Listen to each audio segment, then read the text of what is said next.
This is Innovation Fixation, a series featuring local inventors showcasing the future of technology in our community.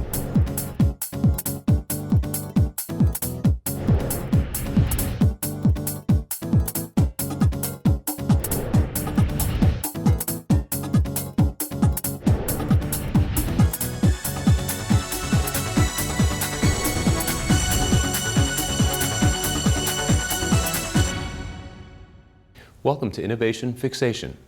I'm Joe Tuger, attorney and guest host, and with me today is Justin Farrow of Beautiful Nation Project. Welcome, Justin. Tell us about Beautiful Nation Project. Well, Beautiful Nation Project is an experiential learning project for kids in middle school and high school that connects students with the world, the earth that we share, and with each other. It is a social network which serves as a free tool for teachers to use in their classrooms to promote global citizenship and teach kids how other kids live around the world. And how does it go about doing that? Well, aboard a boat, I have 4 friends, colleagues that are eco-scientists and educators themselves that have substantial backgrounds in sailing, and they've all been around the world at least once. We decided to put together a social network that follows a journey around the world, a circumnavigation, where we visit different places. And the content, video, photo content, articles, interviews, all of that gets pulled together and sent back to me, the lighthouse keeper.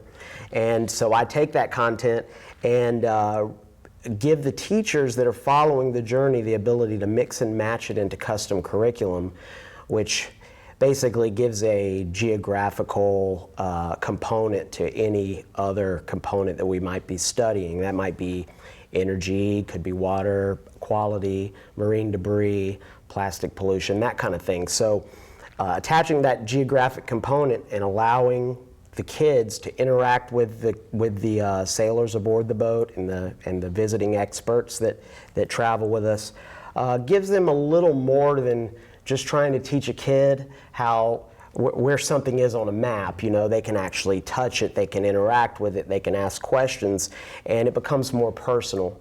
So it's a new way of teaching geography, but it also takes into account the technologies that we're using today and technologies that kids are already using, like social networking and other, you know, they all have their handheld devices, and it kind of started out as a virtual tour of the world from a vantage point of a sailboat, but you know, it became a tool for educators, and it continues to grow that way.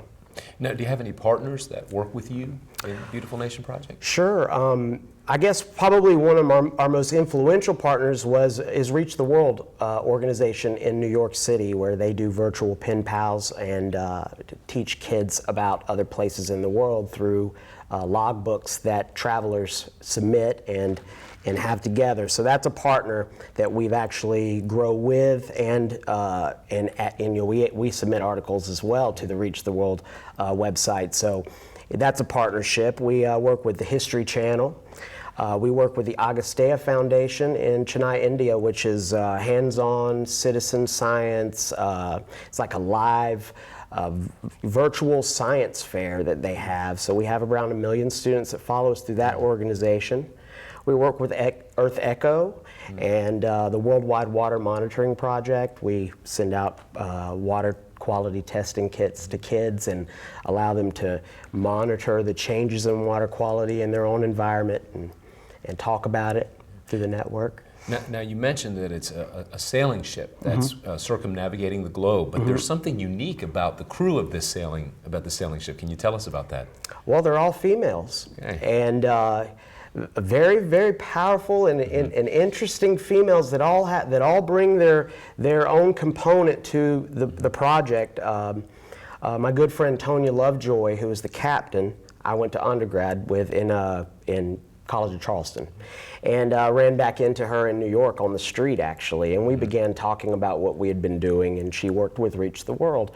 And I've been building social networks since about 2005, so I said, why don't we make a virtual tour of the planet? It was kind of just an idea we tossed around, but when she started talking to her other colleagues, people that she's worked with at Reach the World, and local artists and other scientists, they got really interested in wanting to put together a crew.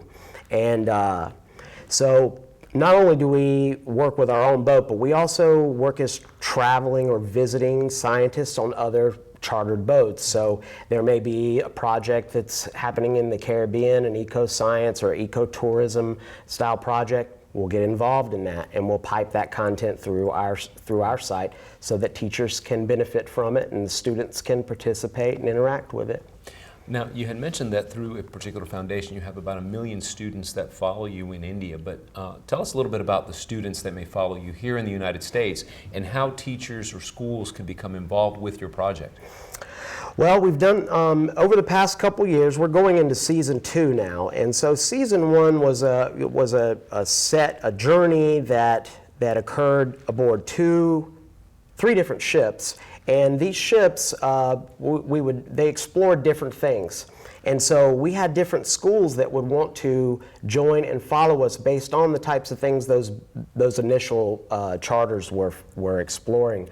And these days, it's really about the cities that we visit, mostly coastal cities. We've done the One Spark crowdfunding campaign festival 3 times.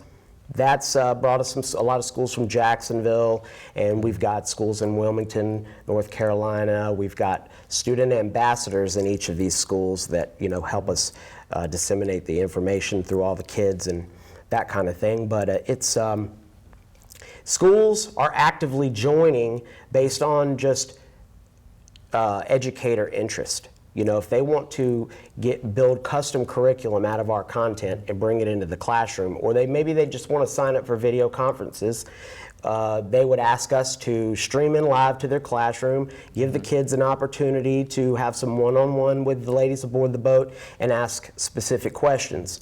And so as that evolves, those particular interactions will become video content as well, so other classrooms can learn what other classrooms are learning, and so it grows from there. It grows from there, for sure. Well, Hillsborough County schools it is one of the largest school districts in the country, and so a Hillsborough County school teacher will be able to access your program and be able to incorporate that in the curriculum that he or she may be involving his or her students in. For sure, and it's a free tool for teachers, and so there's no barriers there, and we our sponsors ensure that we also have supplementary content that's coming in as well, other than the stuff that's going on the boat. Like the History Channel, for example, they have lots of study guides and things that kids can learn at their own pace and interact with. So it really is a very unselfish project, and then we allow other organizations and other missions to be illuminated through our platform. Well, just a very innovative idea you've had, and if students or teachers want to learn more about it, where would they go to find more information? They can find us at beautifulnationproject.org. We're also on Twitter, BNationProject. We've got a Facebook page, Beautiful Nation Project on Facebook. You can find us just about anywhere you are on social media as a little satellite to the main content. You can see it streaming through and follow the journey yourself. We really need to, if we don't teach kids how to think outside of their local environment, we're chaining them to it. And so this project, we hope, will break a lot of those chains. Well, Justin, your passion shows through. Thank you so much for sharing your project with us here today, and we hope to learn more about it. It's my pleasure, and thank you for having me.